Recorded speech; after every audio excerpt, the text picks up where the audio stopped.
have a 9 to 5 and I want to build my personal brand, but my employer may not want me to. How do you deal with such a situation? So this video is not necessarily about how to build a personal brand. I have tons of other videos on that. I can share a link right above. This video is more about you're facing challenges with your employer because you started to build your personal brand, and how do you navigate those situations. So I'll give you 3 scenarios and I'll explain how to go about it. The first thing you want to keep in mind is your employer's policy when it comes to social media. As much as it is your personal profile, as somebody that is employed by the company, they may have certain policies in place. So it's important for you to understand them and understand the implications that those policies have when you're building your personal brand. In working with various clients, I've seen all kinds of social media policies that they've presented to me. I've worked with an accountant who used to work at EY, and they had really detailed guidelines, but in terms of what he was trying to do and what the employer was looking for, there was no conflict. And I've worked with other people who are in the banking sector, for example, who have been told that their LinkedIn has to be very minimal in terms of what they present on their LinkedIn profile. So there are all kinds of different situations when it comes to company policy. What I would encourage you to do is look into your company. What's the policy? What's the policy around conflict of interest as well? Some organizations do have forms available, so you complete the conflict of interest form. It's reviewed by the organization, and then they get back to you and they tell you you can post on social media or you can post on LinkedIn, but this is how you have to go about it, or you can post but avoid talking about this. So then they give you guidelines to respect when it comes to conflict of interest. So that, I would say, is a typical situation in terms of an employer, usually larger employers that have a social media policy.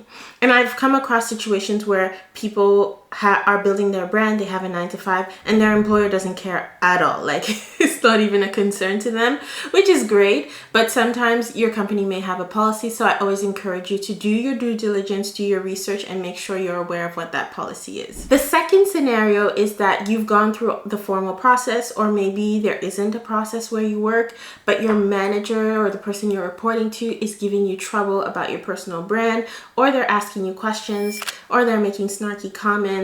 It could be any situation like that. So in that scenario, what's important is setting boundaries, letting them know, have a candid conversation with them, let them know that this is your personal profile. It has nothing to do with your job. This is more focused on you building your personal profile for your career, which is very different, your job versus your career. Let them know that your job at the end of the day is a lifelong journey, and it's important to you to build your personal brand to ensure that you remain relevant and visible. It doesn't necessarily mean that you're job searching. I know a lot of people think, oh, somebody updated their LinkedIn profile, so they're looking for a new job. That's an old way of thinking when it comes to LinkedIn. You don't update your LinkedIn profile just because you're looking for a new job. You don't start posting on LinkedIn just because you're looking for a new job. People use LinkedIn for a lot of different reasons. So this is an old mindset that people have about what LinkedIn is. And so what you can do is educate them and let them know what the platform is all about.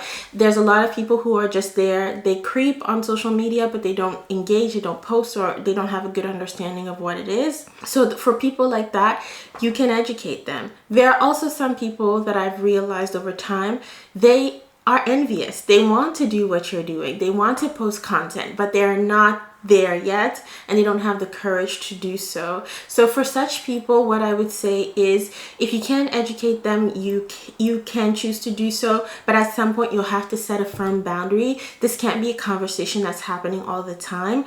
Set appropriate boundaries. Let them know it's your personal profile and it doesn't impact your performance or the work that you do. I can be in a meeting at 9 a.m. and also have a post that goes out on LinkedIn at 9 a.m., but it doesn't mean that I hit send at 9 a.m. I scheduled the post and it went out at a given time. And so those are certain things that people don't realize and aren't aware of. So if there's a need to educate, but when it's getting too much, I say just set boundaries. I was recently featured in a Globe and Mail article about this topic. how to build your personal brand when your employer doesn't want you to. So I will share the link to that article in the description. You'll be able to get some more strategies from myself and other personal branding professionals in that article. So the last scenario is like your employer is completely unreasonable. They're talking about it all the time. They're annoying you about it. It's just gone overboard.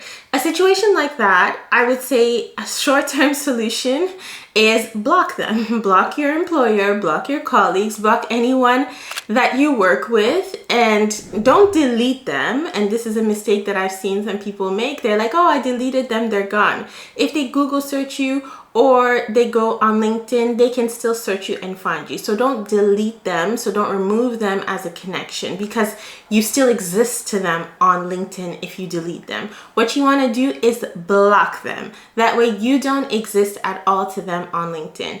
If you don't know how to block someone on LinkedIn, I have a video that I will share with you right above, how to block someone on LinkedIn. I go through it step by step to make sure that you know how to do it. In some scenarios, this is how you are able to have your peace of mind, to ensure that you are able to build your personal brand that's thriving and also have your job. In this scenario as well, something to think about is that there is a possibility that your values don't align with the values of your organization. And so that's a bigger question that you need to take into consideration and then really assess what you want to do about that situation. So those are the things that you need to consider when it comes to having a 9-to-5 and also building your personal brand. So it definitely is doable, and there are so many people out there who are doing it and succeeding at it. So go ahead and build your personal brand. Something I've realized in building my personal brand is that it's helped me in developing my leadership skills and my confidence,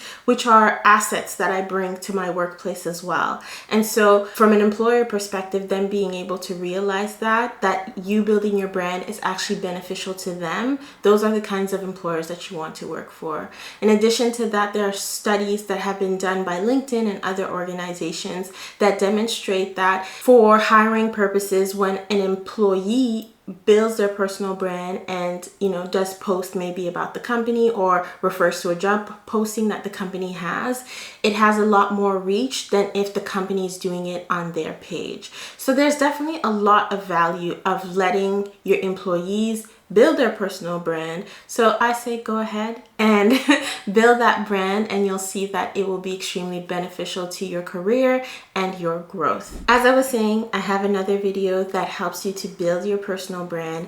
I'm sharing that link right here. If you're not subscribed, go ahead and do so, and I will see you in that video. Take care. Bye.